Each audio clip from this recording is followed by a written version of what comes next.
Nous allons maintenant aborder plus spécifiquement les difficultés en écriture.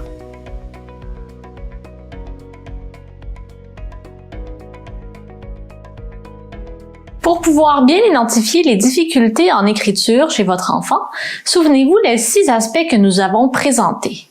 Il s'agit de la calligraphie, du lexique, de l'orthographe, de la grammaire, de la syntaxe, de la cohérence textuelle et à travers tout cela, il y a les stratégies d'autocorrection.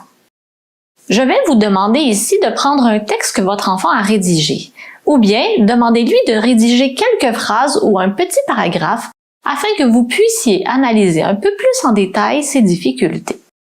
Si votre enfant est en première ou en deuxième année, recherchez un court texte comportant de 2 à 4 phrases. Si votre enfant est plus grand, vous pourrez lui demander de rédiger un texte de 5 à 10 phrases.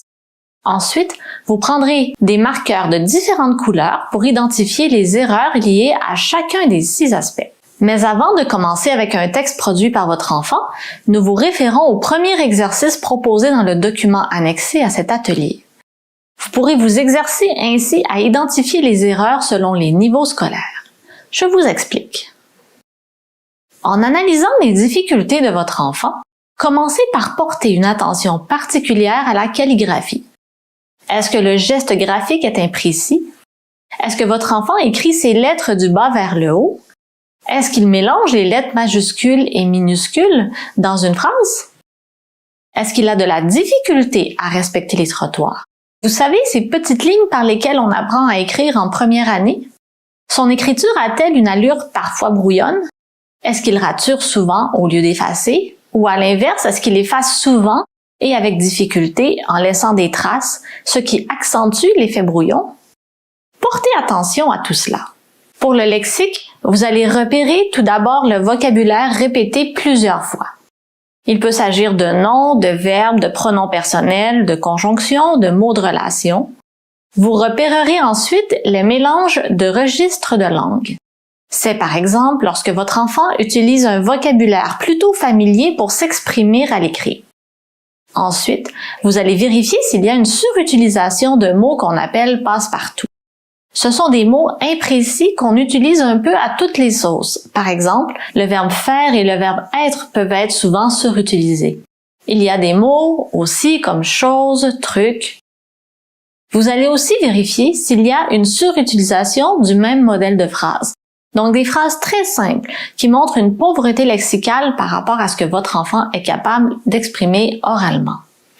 Vous pourriez effectivement observer un contraste entre ses capacités de verbalisation à l'oral, une certaine éloquence même peut-être, avec un texte qui ne reflète pas de telles capacités. Ensuite, vous allez observer les erreurs d'orthographe d'usage. Vous allez relever tous les mots qui sont écrits avec une orthographe fautive. Ensuite, vous remarquerez si les erreurs touchent la voie d'assemblage. Je m'explique. Quand on écrit, on utilise 2 types de stratégies. Premièrement, la stratégie de recours à la voie d'assemblage. Par cette voie, nous analysons les correspondances graphèmes-phonèmes et nous les transcrivons. Si votre enfant commet des erreurs liées à la voie d'assemblage, vous allez remarquer que les correspondances graphèmes-phonèmes, donc les lettres et les sons, ne sont pas toujours respectées. Je vous donne ici des exemples. Le mot jardin, dans lequel il manque la lettre A. Le mot verbe, pour lequel on a transformé certaines lettres. Dans le mot avec, il y a une inversion de lettres entre le C et le E. Dans le mot soleil, il y a une substitution de son, la lettre E accent grave, pour le son EI. Et dans le mot arbre, il y a une omission de lettres et une inversion de lettres. Deuxièmement, on utilise la stratégie de recours à la voie d'adressage. Par cette stratégie, nous récupérons dans notre mémoire lexicale, qu'on appelle aussi le stock lexical orthographique, une multitude de mots et nous utilisons cette mémoire pour nous rappeler de particularités orthographiques. Si votre enfant fait des erreurs au niveau de cette voie, vous allez remarquer que les correspondances graphèmes-phonèmes tiennent bien la route. Observez bien les exemples que je vous montre ici. Dans le mot « maintenant », eh bien, tous les sons sont bien respectés et écrits dans le bon ordre. Toutefois, il manque quand même des lettres, car l'enfant qui a écrit ces mots n'a pas pu récupérer correctement l'orthographe des mots dans sa mémoire. Vous allez maintenant rechercher les erreurs de grammaire. Les erreurs les plus fréquentes en conjugaison touchent l'accord du verbe avec le sujet au présent, à l'imparfait ou au conditionnel présent pour les élèves du 2e et du 3e cycle. Chez ces élèves, on retrouve très fréquemment des erreurs d'accord dans le groupe du nom. Chez les élèves de 5e et 6e année, vous surveillerez particulièrement les terminaisons verbales en « et », le E accent aigu, ER, AI, AIS, AIT, EZ. Enfin, chez les enfants de 4e à la 6e année, on retrouve des confusions fréquentes entre les homophones de base tels que les sons, les A, les on, tous les c'est, le et le est. Dans la vérification des erreurs de votre enfant au niveau de l'expression écrite, il reste maintenant l'observation de la structure de la phrase. Vous relèverez les absences de majuscules et de points, les phrases trop longues qu'il est difficile de comprendre, ou au contraire, vous vérifierez si votre enfant écrit par des phrases très simples par rapport à ses capacités verbales. Je vous en ai déjà parlé dans la partie portant sur le lexique.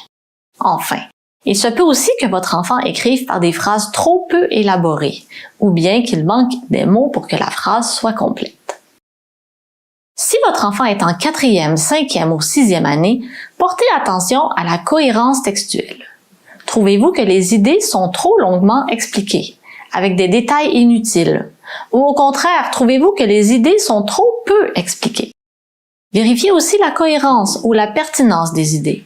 Certains enfants ont tellement d'imagination qu'ils écrivent des idées farfelues qui s'éloignent du cadre ou de l'intention d'écriture. Aussi, est-ce que votre enfant est parvenu à structurer ses idées sous forme d'un petit paragraphe? Y a-t-il des marqueurs de relation qui permettent de bien baliser la structure narrative ou descriptive? Portez attention à cela et soulignez ce qui vous apparaît problématique.